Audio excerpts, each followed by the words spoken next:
Part two of Ray Bradbury's story from the Illustrated Man.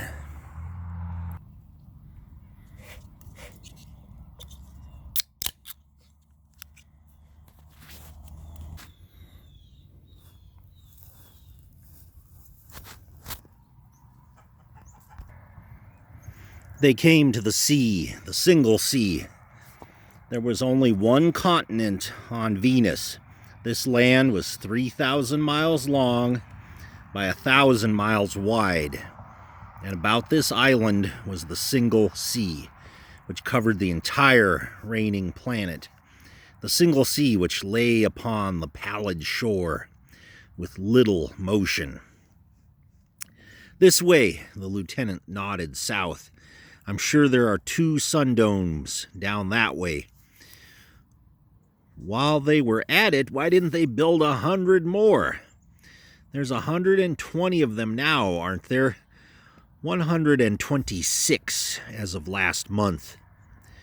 They tried to push a bill through Congress back on Earth a year ago to provide for a couple dozen more, but oh no, you know how that is. They'd rather a few men went crazy with the rain. They started south. The lieutenant and Simmons and the third man, Picard, walked in the rain that fell heavily and lightly, in the rain that poured and hammered and did not stop, falling upon the land and the sea and the walking people. Simmons saw it first. There it is! There's what? The sun dome! The lieutenant blinked the water from his eyes and raised his hands to ward off the stinging blows of the rain. At a distance, there was a yellow glow on the edge of the jungle by the sea, and it was indeed the sun dome. The men smiled at each other. Looks like you were right, Lieutenant. Luck. Brother, that puts muscle in me just seeing it. Come on, last one there's a son of a bitch. Simmons began to trot. The others automatically fell in with this, gasping, tired, but keeping pace. A big pot of coffee for me, panted Simmons, smiling, and a pan of cinnamon buns. By God, and just lie there and let the old sun hit you. The guy that invented the sun domes, he should have got a medal. They ran faster. The yellow glow grew brighter. Guess a lot of men went crazy before they figured out the cure. I think it'd be obvious. Simmons panted the words in cadence to his running. Rain, rain. Years ago, found a friend of mine out in the jungle wandering around in the rain, saying over and over, don't know enough to come in out of the rain. Don't know enough to come in out of the rain. On and on, like that, poor crazy bastard. Save your breath. They ran. They all laughed. They reached the door of the sun dome, laughing. Simmons yanked the door wide. Hey, bring on the coffee and buns. There was no reply. They stepped through the door. The sun dome was empty and dark. There was no synthetic yellow sun floating in a high, gaseous whisper at the center of the blue ceiling. There was no food waiting. It was as cold as a vault. And through 1,000 holes which had been newly punctured in the ceiling, water streamed. The rain fell down, soaking into the thick rugs and the heavy, modern furniture and splashing on the glass tables. The jungle was growing up like a moss in this room, on top of the bookcases and the divans. The rain slashed through the holes and fell upon the 3 men's faces. Picard began to laugh quietly. Shut up, Picard. Ye gods, look what's here for us. No food, no sun, nothing. The Venusians did it. The Venusians, of course. Simmons nodded, and with the rain funneling down his face, the water ran in his silvered hair and on his white eyebrows. Every once in a while, the Venusians come out of the sea and attack a sundome. They know if they ruin the sundomes, they can ruin us. But aren't the sundomes protected with guns? Sure. Simmons stepped aside to a place that was relatively dry. It's been 5 years since the Venusians tried anything. Defense relaxes. They caught this dome unaware. Where are the bodies? The Venusians took them all down into the sea. I hear they have a delightful way of drowning you. It takes about 8 hours to drown the way they work it. Really delightful. I bet there isn't any food here at all. Picard laughed. The lieutenant frowned at him, nodded at him so Simmons could see. Simmons shook his head and went back to a room at one side of the oval chamber. The kitchen was strewn with soggy loaves of bread and meat that had grown a faint green fur. Rain came through 100 holes in the kitchen roof. Brilliant! The lieutenant glanced up at the holes. I don't suppose we can plug up all those holes and get snug here. Without food? Simmons snorted. I noticed the sun machines torn apart. Our best bet is to make our way to the next sundome. How far is that from here? Not far, as I recall. They built two rather close together here. Perhaps if we waited here, a rescue mission from the other one might. It's probably been here and gone already some days ago. They'll send a crew to repair this place in about 6 months. When they get money from Congress, I don't think we better wait. All right, then. We'll eat what's left of our rations and get on to the next dome. Picard said, if only the rain wouldn't have hit my head just for a few minutes. If I could only remember what it's like to not be bothered. He put his hands on his skull and held it tight. I remember when I was in school, a bully used to sit in back of me and pinch me every 5 minutes all day long. He did that for weeks and months. My arms were sore and black and blue all the time. I thought I'd go crazy from being pinched. One day, I might have gone a little mad from being hurt, and I turned around and I took a metal tri-square I used in mechanical drawing, and I almost killed that bastard. I almost cut his lousy head off. I almost took his eye out before they dragged me out of the room, and I kept yelling, "Why don't he leave me alone?" His hands clenched, the bone of his head shaking, tightening. His eyes shut.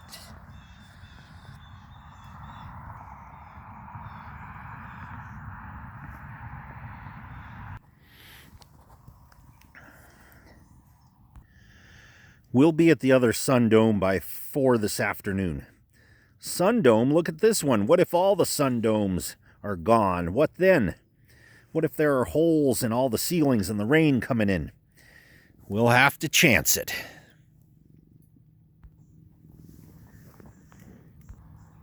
They set off down the road, down the coast, southward again. After 4 hours, they had to cut inland to go around a river that was a mile wide and so swift it was not navigable by boat. I've got to sleep, said Picard at last. He slumped. Haven't slept in 4 weeks. Tried, but couldn't. We'll sleep here. The sky was getting darker. The night of Venus was setting in, and it was so completely black that it was dangerous to move. Simmons and the lieutenant fell to their knees also, and the lieutenant said, all right, we'll see what we can do. We've tried it before, but I don't know. Sleep doesn't seem like one of the things you can get in this weather. They lay out full, propping their heads so the water wouldn't come to their mouths, and they closed their eyes. The lieutenant twitched. He did not sleep. There were things that crawled on his skin. Things grew upon him in layers. Drops fell and other drops, and they became streams that trickled over his body. And while these moved down his flesh, the small growths of the forest took root in his clothing. He felt the ivy cling and made a second garment over him. He felt the small flowers bud and open and petal away, and still the rain pattered on his body and on his head. In the luminous night, for the vegetation glowed in the darkness, he could see the other two men outlined like logs that had fallen and taken upon themselves velvet coverings of grass and flowers. Suddenly he leaped up and began to brush the water from himself. 1,000 hands were touching him, and he no longer wanted to be touched. He no longer could stand it. He floundered and struck something else and knew it was Simmons standing up in the rain, sneezing, moisture, coughing, and choking. And then Picard was up shouting, running about. "Wait a minute, Picard!" "Stop! Stop it!" Picard screamed. He fired off his gun 6 times at the night sky. In the flashes of powdery illumination, they could see armies of raindrops suspended as in a vast, motionless amber, for an instant hesitating as if shocked by the explosion. 15 billion droplets, 15 billion tears, 15 billion ornaments, jewels, standing out against the white velvet. And then, with the light gone, the drops which had waited to have their pictures taken, which had suspended their downward rush, fell upon them, stinging in an insect cloud of coldness and pain. "Stop it! Stop it! Picard! Picard!" But Picard was only standing now, alone. When the lieutenant switched on a small hand lamp and played it over Picard's wet face, the eyes of the man were dilated, his mouth was open, his face turned up so the water hit and splashed on his tongue, and hit and drowned the wide eyes, and bubbled in a whispering froth on his nostrils. "Picard!" The man would not reply. He simply stood there for a long while, with the bubbles of rain breaking out in his whitened hair and manacles of rain jewels dripping from his wrists and his neck. "Picard, we're leaving. We're going on. Follow us." The rain dripped from Picard's ears. "Do you hear me, Picard?" It was like shouting down a well. "Picard!" "Leave him alone," said Simmons. "We can't go on without him. What do we do, carry him? He's no good to us or himself. You know what he'll do? He'll just stand there and drown." "What?" "You ought to know that by now. Don't you know the story? He'll just stand there with his head up and let the rain come in his nostrils and his mouth. He'll breathe the water." "No." "Well, that's how they found General Ment that time, sitting on a rock with his head back, breathing the rain. His lungs were full of water." The lieutenant turned the light back to the unblinking face. Picard's nostrils gave off a tiny, whispering, wet sound. "Picard!" The lieutenant slapped the face. "He can't even feel you," said Simmons. "A few days in this rain and it's just over." The lieutenant looked at his own hand in horror. He could no longer feel it. "But we can't leave Picard here." "I'll show you what we can do." Simmons fired his gun. Picard fell to the raining earth. Simmons said, "Don't move, Lieutenant. I've got my gun ready for you, too. Think it over. He would have only stood or sat there and drowned. It's quicker this way." The lieutenant blinked at the body. "But you killed him." "Yes, because he'd have killed us by being a burden." You saw his face. "Insane." After a moment, the lieutenant nodded. "All right." They walked off into the rain. It was dark, and their hand lamps threw a beam that pierced the rain for only a few feet. After a half hour, they had to stop and sit through the rest of the night, aching with hunger, waiting for the dawn to come. And when it did come, it was gray and continually raining as before, and they began to walk again. "You go on. I'm tired. I don't think the Sun Dome is down this way, and if it is, it's probably got holes in the roof. Like the last one, I think I'll just sit here." "Get up from there." "So long, Lieutenant. You can't give up now. I've got a gun here that says I'm staying. And I just don't give a damn anymore. I'm not crazy yet, but I'm the next thing to it. I don't want to go out that way. As soon as you get out of sight, I'm going to use this gun on myself." "Simmons!" "You said my name. I can read that much off your lips." "Simmons! Look, it's a matter of time. Either I die now or in a few hours. Wait till you get to the next dome, if you ever get there, and find rain coming in through the roof. Won't that be nice?" The lieutenant waited and then splashed off in the rain. He turned and called back once, but Simmons was only sitting there with the gun in his hands, waiting for him to get out of sight. He shook his head and waved the lieutenant on. The lieutenant didn't even hear the sound of the gun. He began to eat flowers as he walked. They stayed down for a time, and they weren't poisonous.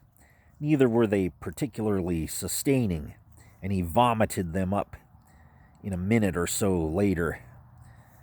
Once he took some leaves and tried to make himself a hat, but he'd tried that before, and the rain just melted the leaves from his head. Once picked, the vegetation rotted quickly and fell away into gray masses in your fingers.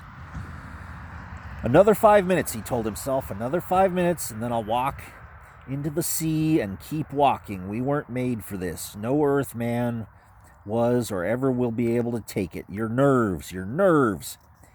He floundered his way through a sea of slush and foliage and came to a small hill. At the distance was a faint yellow smudge in the cold veils of water. The next Sun Dome. Through the trees, the long, round yellow building far away. For a moment he only stood, swaying, looking at it. He began to run, and then he slowed down, for he was afraid. He didn't call out. What if it's the same one? What if it's the dead Sun Dome with no sun in it, he thought. He slipped and fell. "Lie here," he thought. "It's the wrong one. Lie here. It's no use. Drink all you want." But he managed to climb to his feet again and crossed several creeks, and the yellow light grew very bright and began to run again, his feet crashing into mirrors and glass, his arms flailing at diamonds and precious stones. He stood before the yellow door. The printed letters over it said, "The Sun Dome." He put his numb hand up to feel it. Then he twisted the doorknob and stumbled in. He stood for a moment looking about. Behind him the rain whirled at the door. Ahead of him, upon a low table, stood a silver pot of hot chocolate steaming and a cup full with a marshmallow in it. And beside that, another tray stood thick sandwiches of rich chicken meat and fresh-cut tomatoes and green onions.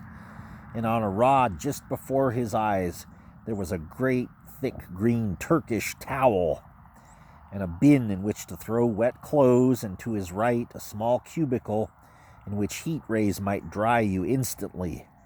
And upon a chair, a fresh change of uniform waiting for anyone, himself, or any lost person to make use of it. And farther over, coffee in steaming copper urns, and a phonograph from which music was playing quietly, and books bound in red and brown leather. And near the books a cot, a soft, deep cot, which one might lie exposed and bare to drink in the rays of the great bright thing which dominated the long room. He put his hands to his eyes. He saw other men moving toward him, but said nothing to them. He waited and opened his eyes and looked. The water from his uniform pooled at his feet, and he felt it drying from his hair and his face and his chest and his arms and legs. He was looking at the sun. It hung in the center of the room, large and yellow and warm. It made not a sound, and there was no sound in the room. The door was shut, and the rain only a memory to his tingling body. The sun hung high in the blue sky of the room, warm, hot, yellow, and very fine. He walked forward, tearing off his clothes as he went. And that's the end of the story.